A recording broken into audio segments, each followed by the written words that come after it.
Il ne faut pas avoir peur. Bonsoir à tous, vous êtes sur Géopolitique Profonde, la chaîne qui est là pour remplacer les médias subventionnés. On va parler de terrorisme, on va parler d'Occident, de leurs méthodes, des méthodes occidentales, surtout contre la Russie, aussi au Moyen-Orient, en Syrie par exemple, comme Apolline de Malherbe, évidemment, n'osera jamais le faire. N'oubliez pas, adhérez au club de Géopolitique Profonde. Vous cliquez sur le lien ci-dessous, 7 jours d'essai gratuit. Il ne faut pas avoir peur. Et donc ce soir, on est avec Jean-Michel Vernochet. Il a créé un excellentissime article dans le Géopolitique Profonde de ce mois de février. Voilà, il s'affiche à l'écran, justement, sur ce terrorisme. Bonjour d'abord, cher Jean-Michel. Et puis... Oui, bonjour Mike. Ensuite, vous êtes habitué ici, hein, vous êtes ici comme chez vous. Hein. Et ensuite, je voulais vous demander, justement, cet angle-là est très peu utilisé par les journalistes. Comment on peut l'expliquer, ça ? Les journalistes, je ne dis pas qu'ils sont aux ordres, mais ils sont à la gamelle en tout cas. Si vous avez un mot de trop, vous êtes viré, écarté, marginalisé. J'ai connu de très grands journalistes du journal Le Monde qui avaient le tort d'avoir un peu trop de personnalité, une personnalité trop affirmée. Un nom me vient en tête parce qu'il s'occupait de francophonie et de langue française, c'est Peroncel-Hugoz. Alors Peroncel-Hugoz, on ne peut pas dire qu'il était tout à fait conformiste, puisqu'il s'était fait virer en tant que correspondant du Monde. Quand il était en Égypte, il s'était fait virer parce qu'il aimait trop les petits garçons. Mais c'était un esprit indépendant, une vraie personnalité, hein, indépendamment de ses goûts, de ses colorations, de ses ceci, c'est cela. Eh bien, toute l'histoire de la presse, c'est on écarte toujours ceux qui ont du talent, ceux qui ont de la personnalité, parce qu'apparemment dans ce pays, avoir un peu de consistance, c'est insupportable. Qu'est-ce qui a fait que vous aviez envie d'écrire justement sur ce terrorisme, faut se le dire, là, qui est globalement financé et planifié même par l'Occident? J'ai déjà écrit un livre là-dessus, c'était les fiancés de la mort, les stratèges de la terreur globale, montrant que derrière les terroristes, il y a aussi des gens qui tirent les ficelles. C'est comme pour les hommes politiques. On peut, si on regarde d'un peu près, on peut se poser des questions sur... Ah, votre micro est tombé, voilà, Jean-Michel, votre micro est tombé. Oh, tout tombe. Eh ben voilà, on est en direct, tout tombe, les micros, les décors. C'est la faute de Poutine. Je crois qu'on a eu une attaque poutinienne sur le plateau. Non, mais sabotage. Sabotage. Bon, on vous remet le micro, là. Ça y est, alors on repart. Voilà, on repart. Comme en 14. Bon, donc voilà, ces planifications de l'Occident du terrorisme. D'ailleurs, on a eu ces attaques à Moscou qui ont fait des centaines de morts civiles. Alors là, on peut dire que c'est dirty tricks, diraient les anglo-saxons, ces coups tordus, foireux. Là, on sait que les gars repartaient tranquillement vers l'Ukraine. Il y avait une petite porte dérobée qui leur permettait d'y arriver. Ils n'y sont... Mais on peut toujours se poser la question de savoir si eux-mêmes n'étaient pas des gars destinés à se faire attraper, comme Lee Harvey Oswald avait été accusé du meurtre de John Fitzgerald Kennedy. On sait très bien que même s'il a tiré, il a certainement tiré, c'est pas lui qui l'a tué. Voilà, mais donc on a un personnage écran. J'allais dire, quand le micro s'est détaché, dans la guerre terroriste que l'État profond, mais pas forcément américain, l'État profond mondial, sont des forces qui sont réparties un peu partout, aussi bien à la Cité de Londres, à La Haye, à Amsterdam, que sais-je encore, à Rotterdam, ou à Chicago. Mais je ne parle pas des mafieux, là. Ces gens ont, par exemple, agi, manipulé, instrumenté instrumenter les gens de l'État islamique.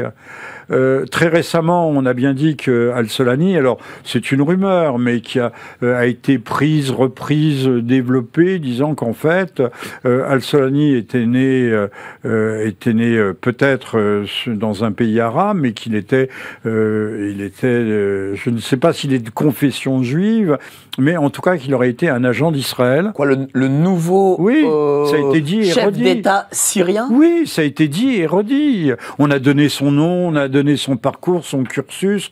Alors, c'est un peu comme Ben Laden à l'époque, dont on a tout de suite sorti le nom après le 11 septembre. Mais Ben Laden avait été authentiquement un agent de la CIA. Il avait été piloté avant même l'entrée des troupes soviétiques en Afghanistan. C'était un projet qui avait été conçu entre autres par Monsieur Brzezinski et Monsieur Kissinger pour combattre l'influence à la fois communiste, puisque l'État afghan était communiste et que les femmes n'étaient pas forcément très voilées à ce moment-là, et donc ensuite prendre le relais armé. Ça s'est fait par le truchement de l'ISI, qui sont les services pakistanais, mais il y en avait d'autres, certainement les services saoudiens. On trouve un schéma qui pourrait être utilisé d'ailleurs dans l'affaire du 11 septembre. Mais M. Ben Laden, Oussama, de son petit nom, est un homme qui a été ensuite largué, abandonné comme une vieille chaussette par ses commanditaires et mentors américains, et qui plus est, il a été horrifié quand les Américains se sont emparés pour s'emparer de l'Irak en février 91, ont installé des forces considérables en Arabie saoudite, en Arabie tout court, qui est la terre sacrée de l'islam. Et là, ça révulsait un certain nombre de wahhabites purs et durs qui n'acceptaient pas de voir des soldats américaines en short conduire des jeeps. Ça, c'était un très très mauvais... Ça a beaucoup joué à l'époque, j'en témoigne. Revenons à Daesh, à l'État islamique. On avait déjà dit que, je m'arrête ici, que al-Baghdadi aussi aurait eu des origines un peu étranges, un peu glauques. Lesquelles, par exemple? Comme Al-Solani. On l'a dit. Mais c'est un juif, quoi. C'est ce qu'on appelle un Sayan. Un Sayan, un agent infiltré. Mais les choses étaient moins claires, ont été moins documentées presque pour Solani. Mais encore une fois, moi, personnellement, je n'ai pas vérifié. C'est une supposition. Ça paraît être un petit peu plus... Il y a des présomptions, pas forcément d'innocence, mais les choses ne sont pas établies définitivement. Merci beaucoup, cher Jean-Michel. On va continuer cette discussion et on va d'abord présenter nos amis qui sont autour de la table. Sylvain Baron, notre révolutionnaire, voilà, il est là. Il va faire bientôt la révolution. Révolte, d'ailleurs, elle a écrit « Essai sur la légitimité et la planification de l'insurrection populaire en France ». Bon, comment ça va? Ça va très bien. Ça fait plaisir de te voir. Oui, ça fait pas très longtemps. C'était quand la dernière fois? C'était sur le débat il y a 2 jours. Putain, vraiment là, ouais, en effet, ouais. En effet. Donc tu as des choses à dire, j'imagine. Oui. Bon. Merci, cher Sylvain. Et à sa droite, Patrick Pazin, éditeur, Talma Édition, Novimondi TV. Comment ça va, cher Patrick? Très bien, merci Mike pour l'invitation. En plus, beaucoup de livres en perspective qui arrivent. Oui, on a une grosse période. Et puis un sujet sur le terrorisme, il y a beaucoup à dire. Enfin, le terrorisme d'État, il y a beaucoup à dire, oui, bien sûr. Oui, énormément à dire. Cher Jean-Michel, voilà, Patrick a utilisé le mot terrorisme d'État. Oui. Est-ce qu'on est, nous, des États voyous? Peut-être pas à l'origine, mais on le devient petit à petit. D'ailleurs, ne serait-ce qu'en prêtant notre concours ou en intervenant dans des guerres où nous n'avons pas d'intérêt direct et où la cause que nous défendons n'est pas forcément une bonne cause. Là, aujourd'hui, la France vient d'envoyer des Mirage 2000 à l'Ukraine. C'est toujours mettre de l'huile sur le feu. On n'a pas besoin, au moment où l'armée ukrainienne est en train d'être défaite, on envoie des armements pour prolonger. Alors j'imagine que certains veulent prolonger la guerre. Mais du coup, est-ce que ça signifie qu'en fait le terrorisme fait partie vraiment de la stratégie géopolitique des Américains, de la France, de l'Angleterre? Ben, c'est devenu une arme comme les autres, sauf que c'est une arme un peu plus sale que les autres encore. Je vous signale que dans toute l'histoire de l'humanité, il y a des armes qui ont été interdites. Par exemple, les feux grégeois, qui ont été réinventés au Moyen-Âge, avaient été interdits parce que c'est une arme trop létale, cruelle. Au Moyen-Âge, dans le bas Moyen-Âge, on avait à un moment donné, on parle de Charles Martel, qui avait donc un marteau d'armes, mais on avait interdit les masses qui fracassaient les casques et qui étaient trop vulnérants. Donc, il y a toujours eu des lois de la guerre. Et il y a eu aussi des coutumes et traditions dans la guerre, et les hommes quand même établissaient des règles, même dans les situations qui semblaient échapper à toute règle. Hein, quand on livrait une ville au pillage, c'était tant de jours, 1 heure, 3 jours, et c'était limité. Et après, on arrêtait net. Voilà. Bon. Alors revenons sur le terrorisme qui fait partie de ce qu'on appellerait aujourd'hui la guerre hybride.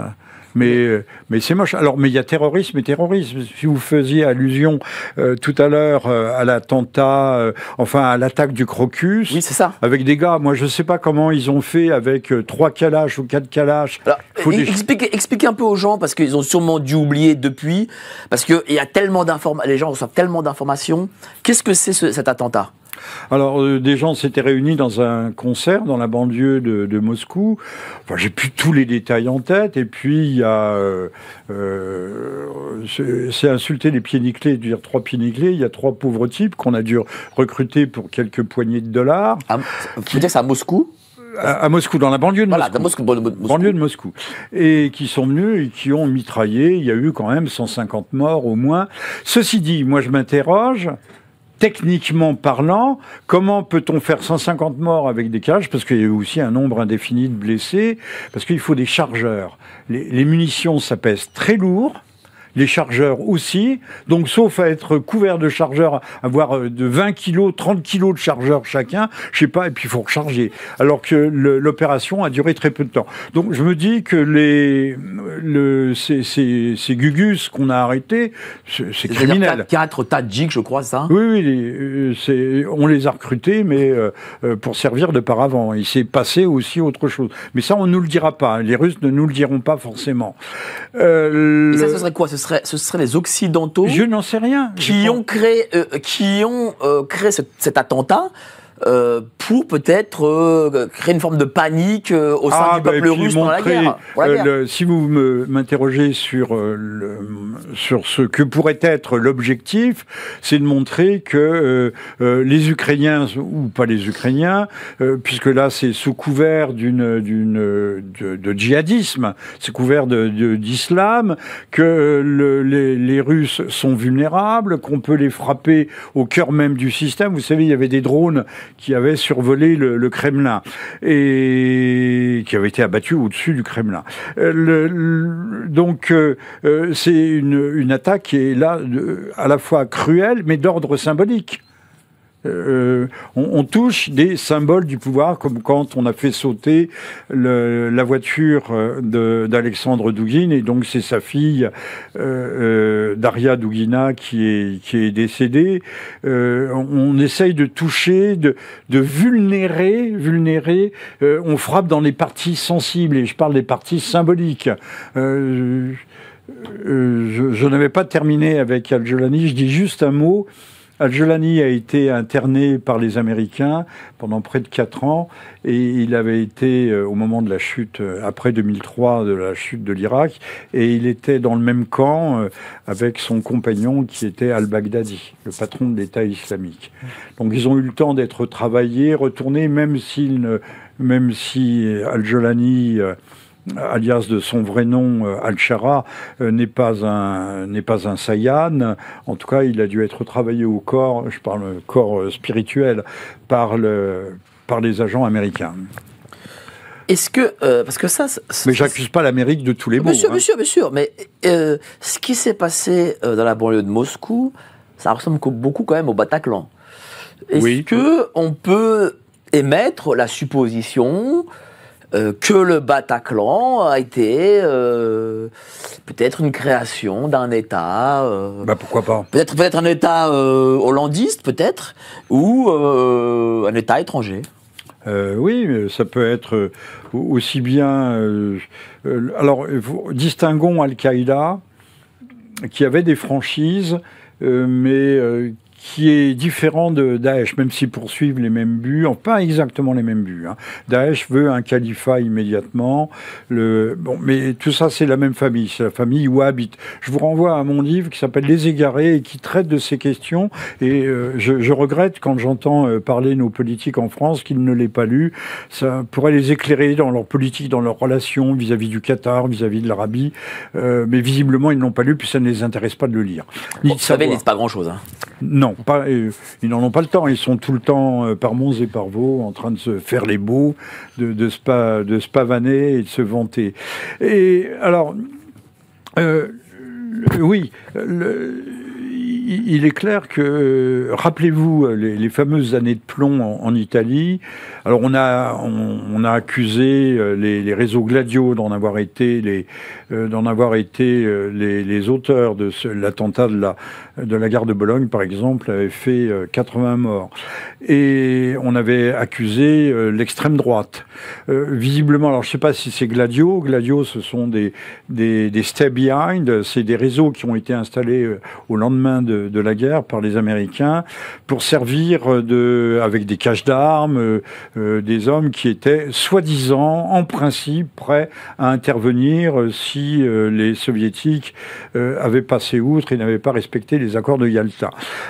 Toujours est-il que Gladio, pas Gladio, l'extrême droite a été à l'époque accusée, mais ces années de plomb étaient les Américains. Alors la motivation des Américains était de bloquer l'arrivée au pouvoir en Italie des personnalités communistes et donc l'établissement d'un gouvernement qui soit favorable à l'Union soviétique. Guerre froide, nous sommes dans le contexte de la guerre froide. Mais tous ces attentats, il y en a eu un certain nombre, se situaient dans ce qu'on a appelé la stratégie de la tension. Curieusement, en France, à chaque fois qu'il y a besoin d'une piqûre de rappel, il y a un gros attentat. Je ne parle pas des gens qui surinent au coin des rues, qui sont manipulés, pas manipulés, qui sont fous, tout ce que l'on veut. Et certainement, il y a beaucoup de déséquilibrés parmi eux. Qui sont mus par qui ne sont pas forcément tous manipulés, certains peuvent l'être. Mais le Bataclan peut faire partie de... je signale qu'à l'époque, il y avait eu un très gros attentat à Beyrouth, 40 morts dans la partie chiite de Beyrouth, près de l'aéroport, 40 morts d'un seul coup, plus les innombrables, les centaines de blessés. Donc, il y avait, si on faisait la chaîne ganglionnaire des attentats à ce moment-là, le Bataclan s'inscrivait dans ce contexte ou dans ce schéma. Là aussi, le Bataclan, il y a une part d'improvisation, il y a une part de ceci, de cela, les choses n'ont jamais été claires. Il ne faut pas oublier non plus que les soldats qui étaient là, en armes, devant le Bataclan, sont restés 3 heures en attendant les ordres. Protéger votre épargne des banques centrales et vous réinformer face aux mensonges d'État est notre priorité. Donc sous chacune de nos vidéos, vous trouverez différents liens pour lutter contre le système. Cliquez sur celui avec le téléphone rouge pour prendre rendez-vous avec nous et nous discuterons de nos solutions financières. En fonction de vos besoins, on vous proposera la solution qui vous correspond le mieux. On parlera de notre stratégie, le placement décentralisé 100% passif. Une solution clé en main pour placer votre épargne hors de France, des banques et de l'euro. Appelez-nous pour en savoir davantage. Cet appel est gratuit et bien sûr n'engage à rien. Au plaisir de discuter avec vous.